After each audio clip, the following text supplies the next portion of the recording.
गोडसे के समर्थक गांधी के समर्थक नहीं हो सकते। फिर मणिकम टैगोर एक कदम आगे चले गए, उन्होंने आरएसएस की तुलना तालिबान से कर दी। क्या बात कर रहे हैं? वो कहते हैं आरएसएस से कुछ सीखने की जरूरत नहीं है, आरएसएस और अलकायदा दोनों नफरत फैलाते हैं। क्या वाकई आरएसएस और तालिबान की तुलना सही है? नहीं। दिग्विजय जी जो कह रहे हैं वो गलत कह रहे हैं क्या? वो कह रहे हैं भैया जो अच्छी चीजें सीखने वाली वो सीखना चाहिए। जमीन पर बैठे हुए हैं अडवाणी जी, मोदी जी, और देखिए वही आगे जाकर सीएम और पीएम भी बन जाते हैं। बात तो सही है। देखिए, दिग्विजय सिंह साहब ने जो हमारे ज्येष्ठ नेता है उन्होंने जो कहा, उसके ऊपर राहुल जी ने जो कहा, उसके ऊपर उन्होंने क्या सफाई दी वो दे दी है। मैं पक्ष की बात, मैं सीडब्ल्यूसी की बात रख सकता हूं, मैं किसी ज्येष्ठ नेता ने जो कहा है उसके ऊपर मैं कमेंट नहीं कर सकता। तो क्या आरएसएस की तुलना तालिबान से करना सही है? तुम्हें शर्म है कुछ? देखिए, ये मणिकम टैगोर जी जो है उन्होंने किस परिप्रेक्ष्य में कहा, क्या उनका कहना है वो कहेगा। लेकिन मुझे एक बात बता कि संविधान के फ्रेमवर्क में, कानून के फ्रेमवर्क में जो है यहां पर सबको रहना पड़ेगा। हम आप कोई भी हो, सबको रहना पड़ेगा। क्या अतुल भाई ये कहना चाह रहे हैं कि क्या ये कहना चाह रहे हैं कि जनता से जुड़े मुद्दे आप उठा रहे हैं लेकिन जनता ही नहीं समझ पा रही है कि कांग्रेस पार्टी सही मुद्दे उठा रही है? क्या मनरेगा जनता से जुड़ा हुआ मुद्दा नहीं है? क्या बेरोजगारी जनता से जुड़ा हुआ मुद्दा नहीं है? क्या महंगाई जनता से जुड़ा हुआ मुद्दा नहीं है? बताइए मुझे। ये कश्मीरी पंडितों पे जितना अत्याचार हुआ है वो मोदी जी के आने के बाद हुआ है। जब बीजेपी की सरकार थी, साझा सरकार थी, तब हुआ है। अब बताइए ना क्या हो रहा है? टारगेटेड किलिंग हो रही है। हमारे वक्त हमने घर दिए, नौकरियां दी, सारा सुधार का काम किया। झूठ पे झूठ बोलती जा रही है, शर्म नहीं आती? लेकिन इसको दिखाते नहीं हो ना। एक बार सच दिखा दो महीने भर। मैं दोबारा पूछता हूं अतुल भाई, मैं दोबारा पूछता हूं, क्या आपको ऐसा महसूस होता है कांग्रेस के नेता, कार्यकर्ता और प्रवक्ता के तौर पर कि कांग्रेस पार्टी मुद्दे तो सही उठा रही है सारे जनता से जुड़े हुए, लेकिन जनता ही नहीं समझ पा रही है? मुझे ऐसा नहीं लगता जनता नहीं समझ पा रही है। चुनाव की चोरी हो रही है और चुनाव को मैनिपुलेट किया जा रहा है। अबे तू है कौन? तू आनंद दुबे, आप भी तो कांग्रेस पार्टी के पीछे आजकल हाथ धोकर पड़े हुए हैं। धोखा दे दिया, हमने चाय पे बुलाया, पता नहीं क्या क्या बोल रहे हैं। क्यों भाई? सॉफ्ट, ऐसा लग रहा है सॉफ्ट टारगेट बन गई है कांग्रेस पार्टी, जिसको देखो एलाइज को कुछ भी बोल के चला जाता है। आनंद दुबे। मानक भाई नमस्ते। पुष्पा राज पिक्चर में डायलॉग है, मैं झुकेगा नहीं, लेकिन पिक्चर के बाहर पुष्पा भी झुकता है। झुकना पड़ेगा आपको इस देश के सामने, जनता जनार्दन के सामने। आपको सारे अपने आडंबर और अहंकार त्याग करके झुकना होगा। बात तो सही है। चुनाव हारना जीतना अलग बात है, लेकिन देश की हवा के साथ आपको चलना होगा।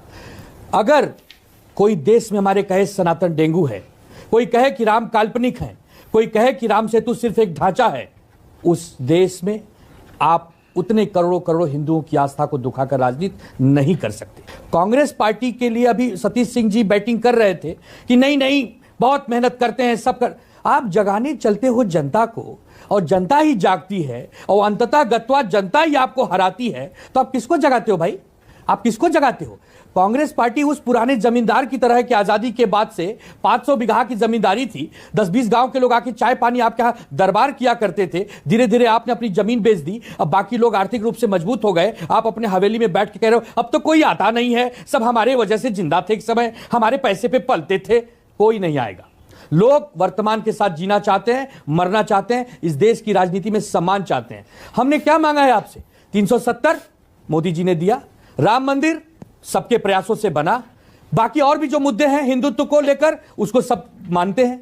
इन सब को छोड़ के SIR की रैली, तो VG राम पर नाम हो गया उसकी रैली, और दुनिया भर की रैली, वोट चोरी, गद्दी छोड़, ये मुद्दों से देश को कोई सरोकार है क्या? नहीं। ये जनता को पसंद आते हैं क्या? नहीं। जब तक यूपी बिहार मानक भाई नहीं साधिएगा, देश की राजनीति नहीं होगी। उत्तर प्रदेश में 40 साल से नहीं हो, बिहार में 35 साल से नहीं हो, गुजरात में 30 साल से नहीं हो, मध्य प्रदेश में 20 साल से नहीं हो, पश्चिम बंगाल में 48 साल से नहीं हो, कैसे जीतोगे? क्या बात है सर, क्या बात है सर, क्या बात, ये बात है। मैं बार बार कहता हूं प्रधानमंत्री का चुनाव लड़ना है, न कि ग्राम प्रधान। आनंद दुबे, एनडीए में कब जा रहे हैं? कोई बात नहीं, एनडीए में कब जा रहे हैं? जीत जाओगे। प्रधानमंत्री बनना। अब मानक भाई आपका जवाब देता हूं। हाँ। आपकी तो वो हालत है कि जैसे ही सच बोलता हूं आप तुरंत कहते हो आनंद दुबे एनडीए में क्यों जा रहे? कल अगर नरेंद्र मोदी जी कह दें कि सूर्य भगवान हमारे देवता हैं, हम सब इनको प्रणाम करते हैं और ये पूरब से उगते हैं, आनंद दुबे आपका क्या कहना है? तो आनंद दुबे अगर ये कहें नहीं भैया ये तो झूठ बोल रहे हैं, सूरज जी तो पश्चिम से उगते थे, आजकल ये पूरब से उगा दिए हैं, सूरज जी तो पश्चिम से उगते थे, ये आनंद दुबे नहीं कहेगा। वंदे मातरम अगर मोदी जी कहेंगे तो आनंद दुबे भी कहेगा, भारत माता की जय मोदी जी कहेंगे तो आनंद दुबे भी कहेगा। अरे देश को पहचानो भाई, देश को। देश की आबादी 140 करोड़ है, जिसमें 100 करोड़ लोग जो चाहेंगे वही डिसाइड होगा। इसको आप क्यों नहीं पहचान रहे हो? ये बड़ी अच्छी बात कही आप। बार बार ये कहना कि हम कितने भी खत्म हो जाए हम झुकेंगे नहीं, तो कोई बात नहीं, हारते हो। आनंद दुबे 10, 20, 25, एक सेकंड 100 साल हारते विनोद जी भी एक सवाल आपको पूछना चाह रहे हैं, चुनाव लेकिन उससे जीतना पहले है, तो ये लोगों बता का दिल दीजिएगा, जीतना मैंने होगा। मैंने मैंने आनंद दुबे के लिए नहीं कहा था, मैंने ये कहा था कि शिवसेना उद्धव ठाकरे गुट एनडीए में कब जा रहा है? शिवसेना तो भारतीय जनता पार्टी के खिलाफ लड़ाई लड़ रहा है, मुंबई में, महाराष्ट्र में, देश में। इन्हीं राहुल गांधी जी के सपने को चूर कर रहे हैं मुंबई कांग्रेस के कुछ नेता बैठकर। कैसे कैसे होगा बताइए ना। हम तो एनडीए में भी नहीं जा रहे हैं, अब तो हम महाविकास आघाड़ी और इंडिया गठबंधन में भी आप देख ही रहे हैं क्या हो रहा है। नहीं है या नहीं है? का नेता कौन है? अरे एमवीए में और इंडिया गठबंधन में है या नहीं है? अभी कब होती है इसकी चर्चा? अरे अब क्या कहें, इंडिया और इंडिया गठबंधन एमवीए अगर है तो है ही नहीं तो कहां है? हमारी तो वो स्थिति है कि अब एक बात बताइए, दिवंगत राजू श्रीवास्तव जी फिल्मों की बखान कर रहे थे, शोले देखकर आए, कहे कि घोड़ा दौड़ रहा है, ये घोड़ा कूद न जाए। उनका दोस्त कहता है अरे कैसे कूदेगा, घोड़ा नहीं कूदेगा, सिनेमा है। तो राजू श्रीवास्तव कहते हैं तुमको मालूम है सिनेमा है, हमको मालूम है सिनेमा, घोड़े को थोड़ी मालूम है सिनेमा है।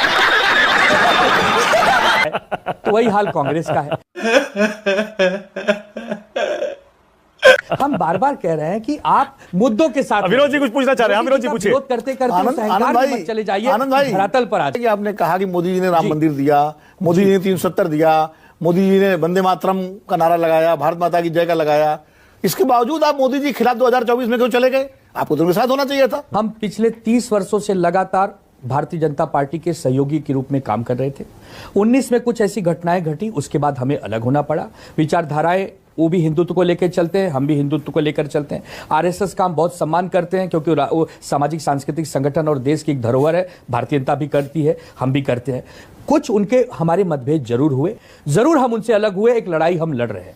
तो इसका यह मतलब नहीं कि हम गुलाम बन जाएं, वो जो कहे वही सही, न खाता न बही, जो भाजपा कहे वही सही, ऐसा नहीं होता है। राजनीति में मित्र पक्ष की एक आजादी होती है, बात कहने का एक तरीका होता है, कुशलता से हम अपनी बात कहेंगे, जनता को लगेगा जिताएगी, जनता को लगेगी हराएगी। अतुल भाई बोलिए, आपकी बारी है, बोलिए। तो पहले मुझे आरपी सिंह और आनंद दुबे को एक जवाब देना है कि हम धर्म की राजनीति नहीं करते, हम राजनीति के धर्म की पालना करते हैं, तो गांधी जी ने कहा है। अब पता नहीं आनंद दुबे जी जो बात कर रहे हैं, मैं तो बैठता हूं, मेरी संजय राउत जी से भी बात होती है, पता नहीं वो तो एनडी में जाने से उन्होंने तो एनाकोंडा कहा, कल का ही भाषण देख लीजिए इनका, उद्धव जी का। आनंद दुबे जी का क्या ख्याल है, उनके मन में क्या चल रहा है, वो थोड़ा सा आपको देखना चाहिए, टटोलना चाहिए, क्योंकि ये प्रेजेंटेशन इनका, आदित्य जी का, और रोज की प्रेस कॉन्फ्रेंस जो होती है संजय राउत जी की, वो सारा साफ साफ दिखता है।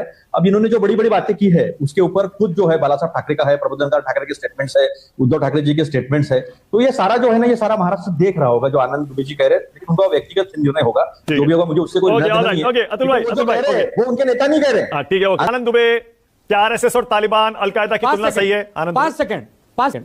अतुल लोंडे पाटिल जी, आप मेरे बड़े भाई हैं, लेकिन आपको बता दूं, पंडित अटल बिहारी वाजपेयी जी ने सदन में कहा था बीजेपी से लड़ो, राम से मत लड़ो।